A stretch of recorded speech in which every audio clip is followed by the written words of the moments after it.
God bless you. How are you out there?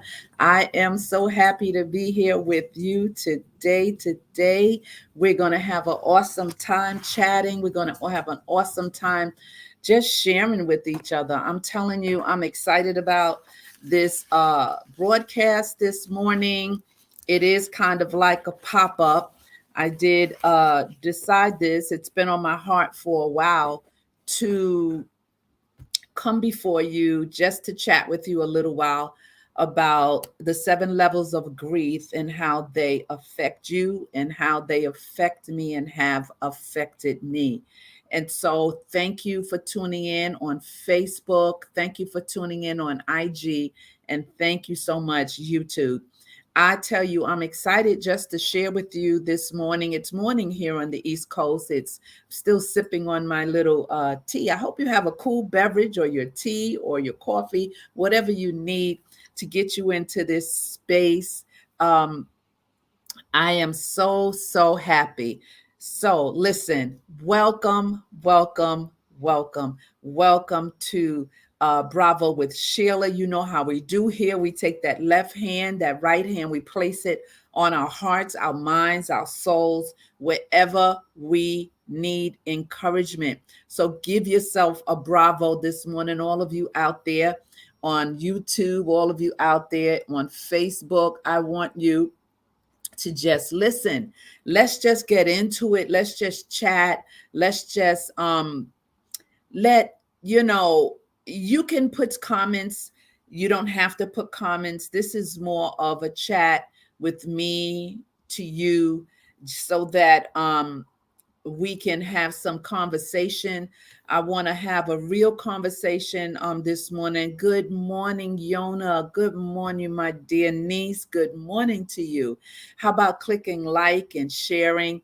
And you've already subscribed, but share. Send it to a couple of people who you know have lost someone, who is dealing with grief, who have dealt with grief, and just don't know where they are, where they're at. Like, where are you? Where are you in this process? I'm trying to see if everything is well on my Facebook page to make sure everything is going live.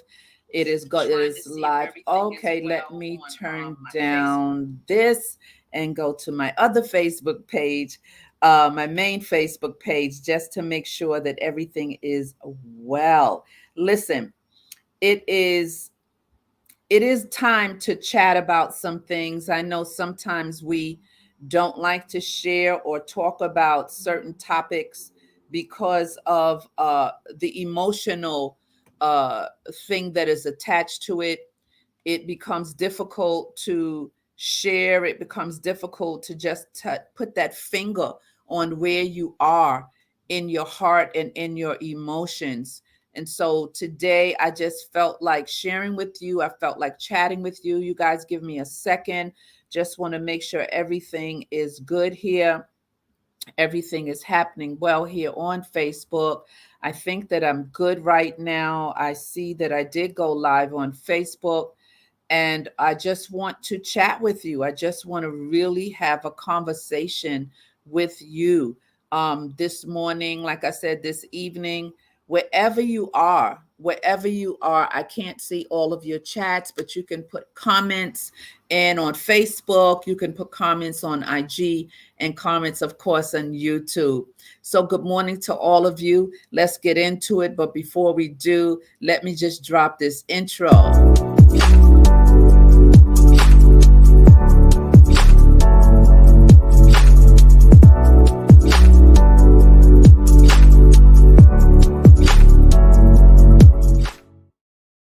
And I am back. Listen, I wanted to chat with you about the 7 levels of grief and how it affects us, how it affects you, how it has affected me, how it continues to affect me, right? There's 7 levels that we have to learn or navigate and process. We have to process. That's the word. It is a new norm. It is something that can keep us locked. It can keep us in a space where we don't feel like we can move. I just want you to know that there is a light at the end of the tunnel. I want to share a little bit about grief. I want to talk to you. I love talking about particular topics that I've walked through, like I've walked them out in shoe leather. Oh, yeah, I have walked them out in shoe leather. But again, before we jump into it, if you've just tuned in, take that right hand, that left hand, place it on your heart, your mind, your soul, and give yourself a bravo just because. And you do not need permission to give yourself a bravo. My name is Sheila Ingram. Some of you know me as Pastor Sheila Ingram. Some of you know me as your radio pastor on 87.9 Heat FM every Sunday morning from 6 a.m. to 11 a.m. Some of you know me as the Bravo Girl. Some of you know me as Sister. Listen, I'm just your sister friend, right? And I want to come to you today as a clinical professional counselor. I have 28 years experience in counseling. I have counseled women and people at large all over the world, in Europe, in the US, in different states. It's a lane that I love to flow out of. It is something that I have been wired to do. And I have to admit that God does use me in this area of counsel. And I love to see when people get from a place of pain to a place of power, and from a place of power to a place of victory. Yes, yes, yes. So it's Bravo time. So I give you a big bravo this morning, this afternoon, wherever you may be. Listen, I have dealt with grief early on in my life. It has been a long, long time since I have been dealing with grief. Let me kind of pull my light down a little bit because it is hot on me. There we go. Um, and so I have dealt with grief on a number of levels. And I know that some of you that I know personally, some of you that I don't know, but because we are living and we are on this earth together, you know, and I know that we all have been and are in this place, whether we know someone or whether we personally have gone through it ourselves. If you're here, I'd like you to have a conversation with me. Please get into the chat, put some comments in the chat. This is a conversation, a chat. This is not just me, although this is a semi type of presentation, teaching, if you want to call it, or just a chat, whatever you want to say. Again, my name is Sheila Ingram, and I am your Bravo Girl. So welcome all of you again. Listen, grief is something that affects us all on different levels and in different ways and different moments in different orders, right? They say the 7 levels of grief comes in a certain order, but I've known people for the order to skip around. They skip around. 1 minute they're feeling denial, the next moment they're feeling anger. And so it is something where we all grieve in a different way, right? There's no two people that grieve alike. We may have the same type of characteristics of the 7 levels of grief, but grief knocks on your door personally. It's a personal knock. It's a personal a situation where you didn't expect it or you did expect it. Either way, you have to walk it out in shoe leather. That's something I've been saying for years, because there are certain things in life that you have to walk out on your own. Yes, we get encouragement. Yes, we have people to call us. Yes, we have people to visit us. But at the end of the day, it's about you. It's about you managing your emotions, you processing and learning how to walk through into your new norm, how to get through this time. I know that many of you have lost people through illness, especially in this last 2 years. There's been a multitude of deaths constantly knocking on your door more than one time at a time, right? Some people lost parents at the same time. Some people lost their children. Then there's some of us and some of you who have dealt with people who have had that C, the big C. And it's been a long process, believing God for healing, believing that everything is going to come to yes, people are calling me. It's a process. It's a process. Some of you have lost people through murder. Some of you have, listen, even grieving a divorce. You were married and for a long time, or a year, or whatever. If you've been married 30, 40 years and then you find yourself at the door of divorce, listen, that's another level of grieving.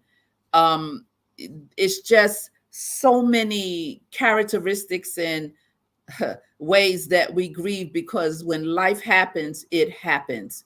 And I understand that the process is so difficult for us to adapt to, especially if you had a wonderful, that person was your ride or die person, that person was your go-to person, that person you woke up next to every morning and you shared. Listen, this thing is no easy walk. It's no walk through the tulips.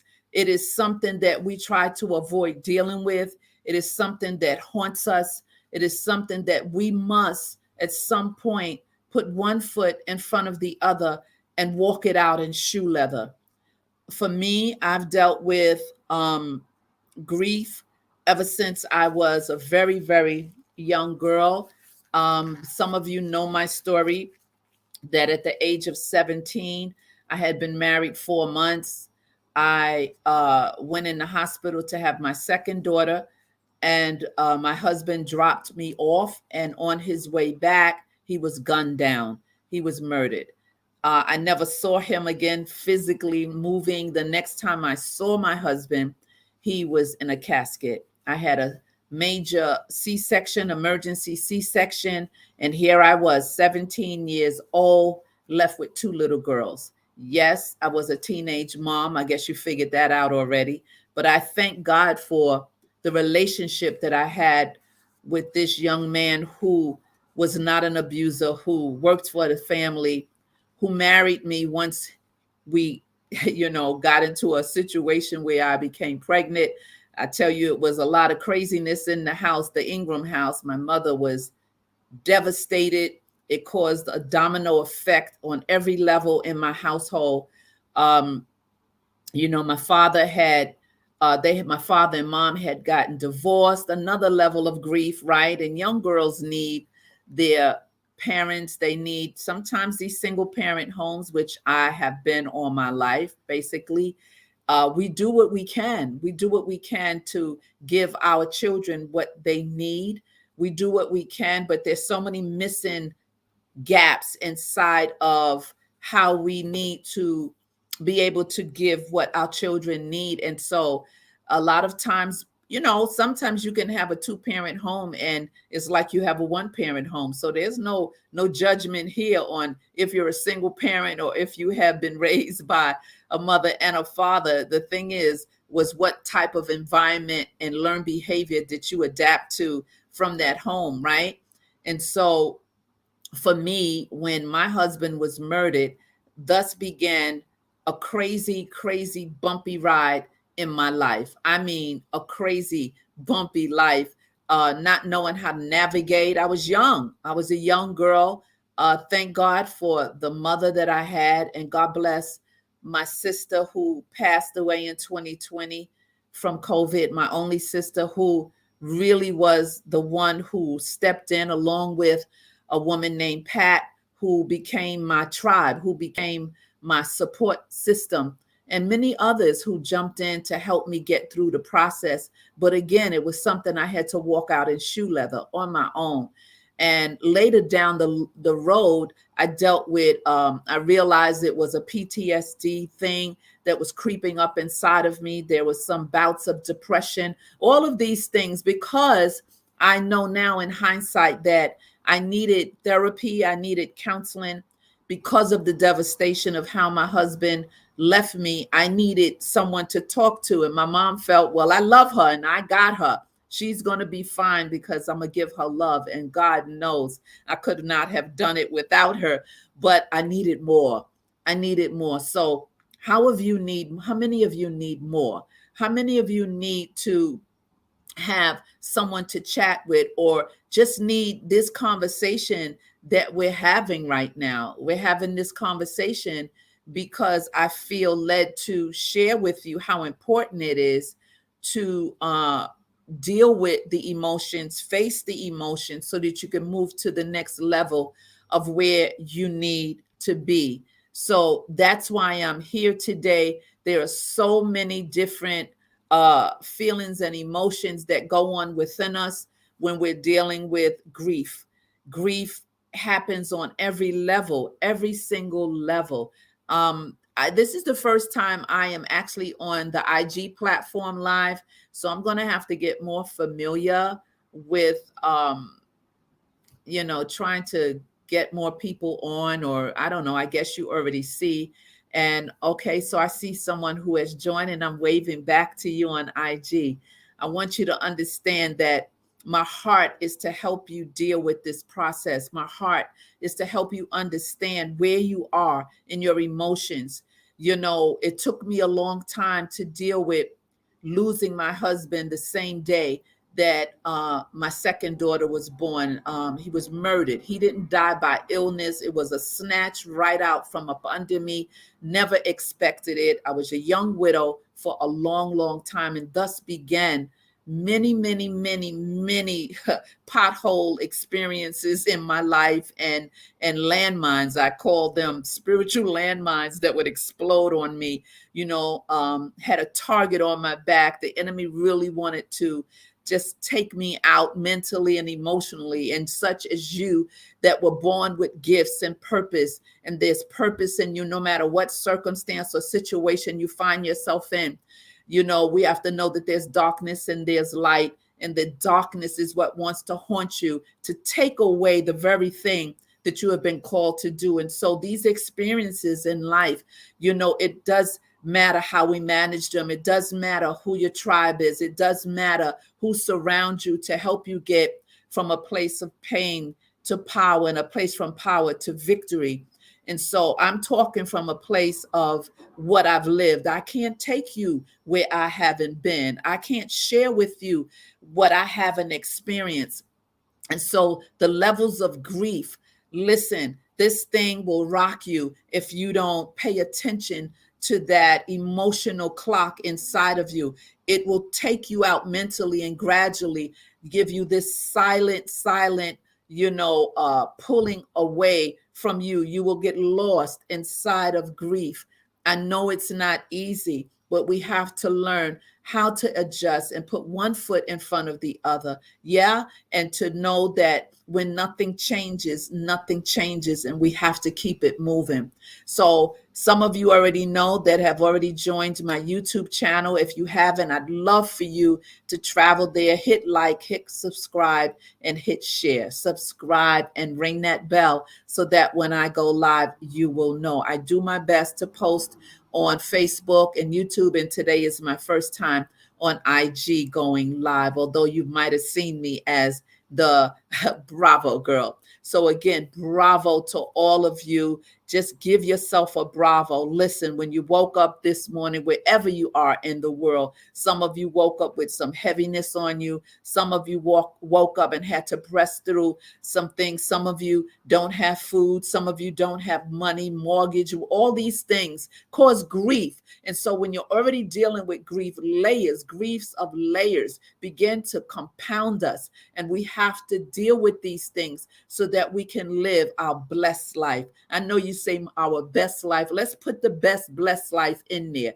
All right. So let's jump in. Those of you that know me and follow me know that I'm a note girl, and I like to refer to certain notes.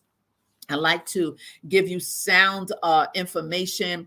So let's just jump into some of this, because today we're talking about the 7 levels of grief and how they affect you and affect me. So let me turn to my notes and know that if you've experienced, loss and grief, it's a significant change. We know that if we've experienced this or are experiencing this, it's painful. It's very painful. It's difficult. It's hard to get through, but we must learn how to navigate through grief, navigate through walking it out in shoe leather. Yeah, that's my word. You got to walk it out in shoe leather. You may have people around you, but at the end of the day, there is a time when you're alone. In between the day of grief for you, you have to just put one foot in front of the other. And those of you who have done this and who are going through this, I give you a bravo, just because. People say, why do you say bravo and tell us to give ourselves a bravo? Just because you don't need permission to encourage yourself. You don't need permission to give yourself a bravo, because no one is in your shoes and in your life cycle but you. And if you don't learn how to trigger your mind, this thing up here, right? Get out of your own head and get out of your own way and give yourself these affirmations to help yourself to get through a moment, a day, a time, a week. So let's get into when grief can feel overwhelming and the pain. Listen, the pain associated with grief is so, so real. Let's get into generally, I want to mention that generally when the word grief, the death of a friend, a loved one comes to mind, they lose, the understanding that it's okay to feel sad. It's okay to feel anger. It's okay. It's okay because you grieve different from anyone else, right? People say, get over it, or she's still grieving, or he's still grieving. Listen, turn those voices off, turn them off. If they don't come to encourage you and to help you get through this process,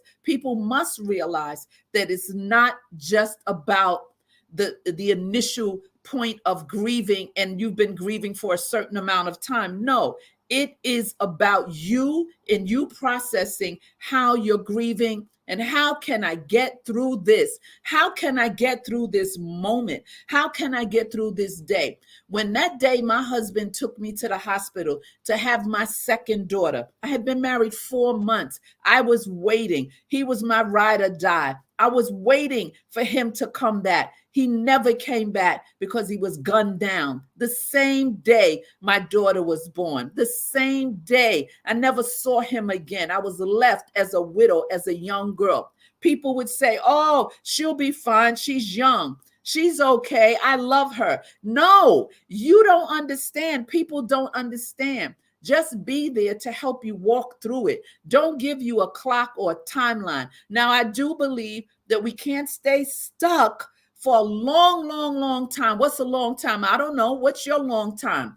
I know that there is some transitioning that should take place, whether it's a step, a micro step, whatever. I'm not judging you. I'm not telling you how to grieve. I'm just here to help you through a process that I have walked through numerous times, not one time, numerous times.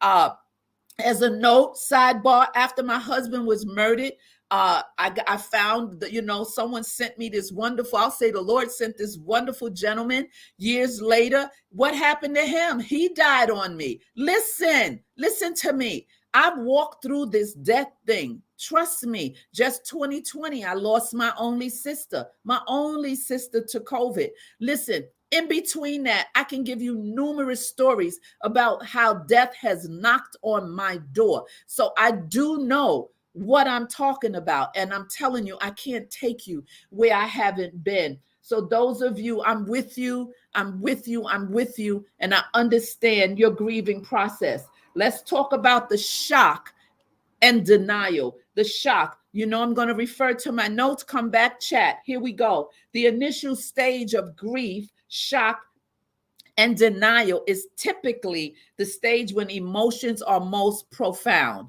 They are most profound at this level. This is the time where you hear it, you get the information, and you're off. You're off in your feelings, your mind, you don't believe it. So the denial, like, no, this is not it. The shock is right there. The fact that you have experienced a loss may be evident, but you may still have underlying feelings of shock and disbelief. What's the first thing we say? I don't believe this has happened to me. How could this happen? Yes, we say that. During this stage, listen, my people, listen, my sisters and brothers. During this stage, many people experience physical symptoms such as nausea and vomiting. Pay attention to yourself. Pay attention to what you're really feeling. Keep in mind that you are different from the next person. You may go through what the next person may not go through. Stay with me here. Difficulty sleeping, decreased appetite or heart palpitations. For me, I had difficult sleeping. I would be up for hours and hours and hours. I would lay down and my mind would just be spinning and spinning and spinning and spinning. And as me being a young girl at that time, I didn't understand the 7 levels of grief. I didn't understand where I was in my emotions. During the stage, many people experience these symptoms. Listen, feeling emotionally numb. Have you been there? Have you been numb? I was numb for a long time. Are you numb or have you been numb? Where are you? Or do you know someone who is dealing with this right now or who has dealt with this? Some people may describe this stage as feeling as if they were watching someone else's life on a movie screen, as if they are detached. Oh my God, I know that feeling detached from life, feeling detached from even your own self. Oh God, the reality of what has happened has totally nullified you, has totally rocked you. Oh my God, listen to me. Listen to me. I am so serious about what I'm talking about right now. I'm serious about this. This is not the banner I wanted to put up. This is the banner I wanted to put up. Listen to me. If you need prayer, before I even go any further, look on the screen, write down my email so that I can put you on my prayer list. I didn't want to forget this, so it's up right now. I'm going to take it down and put it back up again. All right, listen to me. I want you to understand where you are and what you're going through. I want you to understand that this today, we're talking about the 7 levels of grief and how they affect us. Let's move on. We've talked a little bit about shock and denial. Let's move to pain and guilt. This is a big one. This is a huge one. Pain and guilt. Let's get into it. Once your shock starts to fade, because it does start, the shock of the situation begins to fade. Those of you that have been through this and walked through this, you know the shock begins to trail off a little bit, not the pain, but the shock of it, because what? Reality sets in. Yes, reality sets in, and you'll notice the pain more. This is when it first starts to hit you that your loss is real, that your loss, like this is real. That first day that it happens, that first night that you go to sleep, and the first morning you wake up without that loved one, it's surreal. It's, you don't believe that it happened. You're like, wait a minute, this can't be happening. That's that feeling that next morning after finding out. The pain may be extremely difficult to handle, and it may feel physical as well as emotional. You may even start to feel guilty about something you could or should have done for the person. Oh yes, this is a big one. I could have done this. Why wasn't I there? For me, it was like a guilt thing of, had I not had the baby that same day, that emergency C-section, my husband would have never, ever taken me to the hospital, and he would have never, ever going into that store where he never walked out of. That feeling of, it was blame. I was blaming myself. Have you felt blame? Have you felt like guilty that you could have done something if you dealt with someone who had the big C and is dealing with the big C, and you feel like, I'm helpless, I can't help them? Why couldn't I help them? This stage here can rock you too. This stage here can rock you as well. You may even start to feel guilty about something you could or should have done. During this stage, it is normal to wonder if you have done something that would have prevented the loss, or feel remorse for not being able to make the peace with the lost loved one. Listen, not even just losing a loved one. People have gone through divorce and they're in a place of grief. Grief knocks on your door on every level. I said every level, but how do we manage it?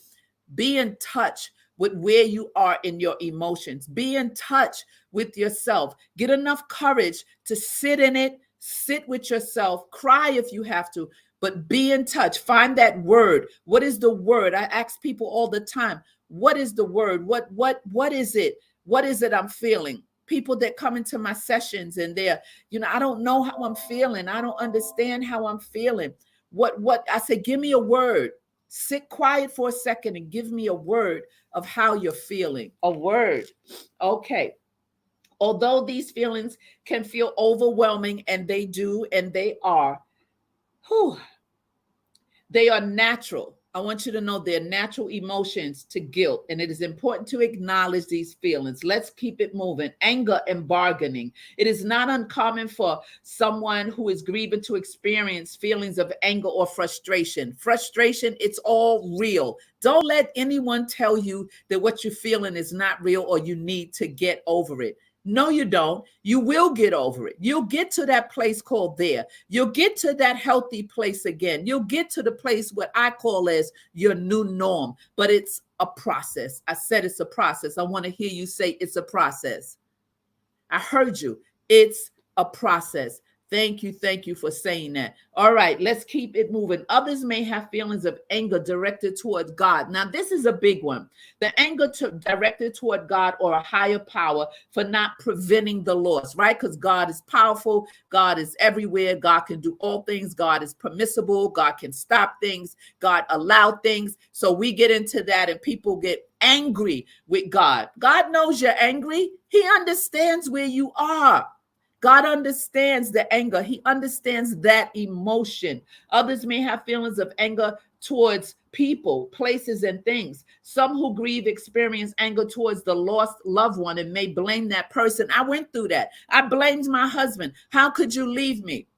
Have you felt that? Have you lost someone? But how could you leave me here by myself? Why did you leave me without warning? Or why did you leave me, period? That anger, that thing, man, that blame, you left me by myself. Most times the people that left us didn't have control over it and did not, create the situation, right? But we emotionally, because we're emotional beings, we have to find this rational point of space within our mind to make ourselves feel better. So we rationalize certain things that are irrational thoughts, right? Okay, so during this time, some people who are grieving may try to bargain for a chance to have things in with a different outcome. That's a rough place to be in. Let's move on to depression. Depression, reflection, and loneliness. Boom, another one. Boom, boom, boom, another one. During this stage of grief and grieving, persons generally begin to reflect upon the loss by experience and how it has affected their life. It does affect your life. It shifts your life. It causes a new norm. You don't know your footing. You're losing your balance. You feel you're losing your mind. You feel you can't go on. You feel so downtrodden in a place, what we call in the Bible, the place of Lodabar. Lodabar is that lonely, downtrodden place. You don't want to live in Lodabar. You could visit Lodabar because you may feel like, you're low in spirit, low in heart, but you don't want to live in Lodabar. There's nothing good in Lodabar. The great thing about that valley is that God can come into that valley and you can hear his voice. You can hear it, feel his presence. He can gradually get you out of that place. But we must have a willingness to want to get out. But when you're grieving, there's no monitor on any realness or anything. It's a feeling. It's a strong overpower feeling. Yes, grieving is healthy because unless we grieve and go through the process, we will ever get to that place of the new norm as a whole individual. Yeah, you never forget the people, right? You never forget, but we need to move on, putting one step in front of the other when you're able. So depression and reflection and loneliness. The reality of the loss may be felt more during this stage as attempts to bargain for more time are not realized. Withdrawal, from people, places, and things. Oh, I did that. Just withdrew from everyone. Withdrew from maybe the people that might have been able to help me. But because I was so stuck in my own depression and loneliness because of my loss, we won't even park right now. Listen, sidebar, I won't even park when I lost my mother. Listen, can't do that. Maybe another time. I'm not going to park there because that depression, loneliness, and grief was different from my depression, loneliness, and grief when my husband was murdered the same day my daughter was born and I was 4 months married. Oh, yeah, it's a whole different level of grief. It's a whole different level of loss. I cannot park there right now because we'll be on here too long. Maybe we'll do a part two. Maybe I'll have some guests on the platform where we could exchange conversation and give jewels to people who are out there struggling. Maybe we'll do like this whole situation where I have some guests on the platform. But I'm not going to park there right now about when I lost my mom or my dad 8 months apart. How about we don't go there? All right, let's take the sidebar off and get back into the depression, reflection, and loneliness. Research shows that therapy can help alleviate depression symptoms. Again, I didn't know that. No one sent me to a counselor. No one offered therapy because, back in the day, and maybe sometimes even now, people of color, no pun intended, we didn't believe in therapy. We didn't believe in psychiatrists. We didn't believe in counseling because we were the type in our culture, a lot of times in our homes and in our places of where we were raised, it was like what goes on in the house stays in the house. Whatever happens in here stays in here. I got you. I'm going to help you. You don't need to talk to anybody. That's not true. Yes, we have a support system at home. But let me tell you, as far as my experience is concerned, I believe that I would have been further along in my emotional, healthy well-being had I had someone to really talk to me, to help these layers make sense to me. And no one did. My mother loved me. My friends loved me, but there was no communication on helping me get through the process. I hope you know what I'm talking about. I hope you are putting some comments if you're with me, if you understand what I'm talking about. So counseling, that's why one of the reasons why I became a professional clinical counselor is because I've gone through so many things and walked through, notice I said walk through it in my life, that at the end of the day, I think that we have to give back by exposing ourselves and being authentic to other people, right? Sharing with them life experiences, right? Not the Pastor Sheila situation or the counselor Sheila situation, just the Sheila, the woman, the person such as you are. Titles can't help you when you're going through this process. Titles do nothing for you when you're going through this life battle of grief. Let me keep it moving. The upward turn. Okay, the upward turn. Say it. The upward turn. I heard you. Listen. Finally, just when you think there can't possibly be anything good coming ever again, you'll start to feel a little better each day. It may seem so slight that you don't even realize it, because it is slight. It is slight, but there's this thing on the inside where you begin to feel, oh, okay, I feel a little better. Now, sidebar, some of you may not be believers. Some of you may not have a relationship with God, but you may have whatever it is that you're tapped into. I'm not judging you on this platform. What I'm saying to you is, without God, now I did all of this and went through all of this without a relationship with the Lord. It wasn't until 34 years ago that I became a believer. This happened prior to, this was my BC days, before Christ, right? So I was in the natural 24/7 in my mind, in my walk, in my emotions. I mean, I prayed and talked to God, but I didn't have a personal relationship with him, such as I do today. And I would submit to you that don't do this without him. Don't do this without the Lord pushing you and nudging you and giving you the help that you need. I'm not pushing anything on you. I'm just giving you a sidebar jewel nugget. Let me go on. You don't even realize at first that you're feeling better. What you may feel is a little less pain and a little less sadness. That's true. And maybe you say, I'm okay, and you're feeling okay. I'm getting ready to tie this up. Didn't want to make this a long talk with you, chat with you, but I did want it to come and share with you. Those of you on Facebook, those of you on IG, those of you on YouTube, again, I thank you so much for being here with me. Let me just put up a thank you to you. Let me just put up a thank you for chatting with me. Thank you for being here. Thank you for hitting like, subscribe. to my channel and sharing and hitting that bell so you get notified when I go live. I thank you for chatting with me today. I really, really do.